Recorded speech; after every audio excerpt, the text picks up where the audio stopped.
Hey guys, thanks for checking out this clip of Anatomy of the Church and State. Be sure to catch the full episode on Rumble or ChristiansForLiberty.com. Links are in the show description. You know, Hashem created the world, and He created the Torah, and which you would call the Bible.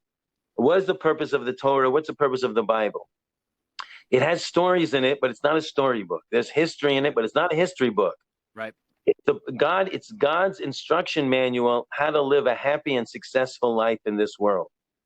And if a person will live according to the Bible, live according to the Torah, take the principles in there and apply it to his life, it's Hashem. It's not fair for someone to put you in the world and not tell you how to live in the world successfully. It wouldn't be nice. You know, if they put you in Disney World and didn't give you any money and no tickets and didn't tell you where to go and put a blindfold on you and then say, go ahead, enjoy yourself. Not, God Wouldn't have any fun. Yeah, no fun. You're going to have no fun. God put you in this world and He gave an instruction manual how to get the most out of life. So by us living according to that Torah, you know, we will be successful. We will be successful. They're trying to create a different world order, and they're very upset that they can't do it, and they won't do it. And really, to be quite honest, I know this is not your question, and I'm getting ahead of myself. But really, these people having a war against God, but they can't get to God, so they have to get to the people who believe in God. And that's it. Absolutely, and they're trying. You had mentioned that it is a hard fight, right? And most people aren't going to have the tenacity to stick with that fight, and that's my fear. And it's, and the reason it's so tough is partly because these people have so much civil government backing. They have endless resources at their disposal on their end to take the fight to you. So kind of switching gears a little bit, I want to talk a little bit about government. In my opinion, it's grown so big and out of control. It doesn't matter how many good people we get in office. Things just aren't going to change until that government power is rolled back. I'm not a Democrat or a Republican. I'm actually a card-carrying member of the Libertarian Party, and I do some volunteer work for the Mises Caucus in the Libertarian Party just because I believe their philosophy politically is the best when it comes to freedom and liberty. Now, I know it's not talked about much when it comes to the Tower of Babel, and correct me if I'm wrong here. Is the Tower of Babel man's first attempt at governing themselves without God? Am I interpreting that correctly, that story?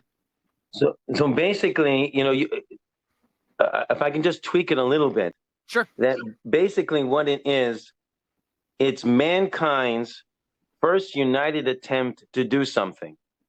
And their first united attempt is to try to kill God. They're building a tower, so they want to fight a war against God.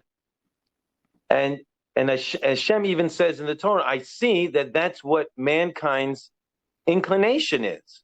That if they're united, so it's not really government. It's not government. It's not the first attempt of government. It's the first attempt of what people are doing. What do? They fight against God. And so what was God's response? His response was that everybody should speak a different language than each other, that no one could communicate with each other. Because Hashem said that when they're united, this is what they do when they're united.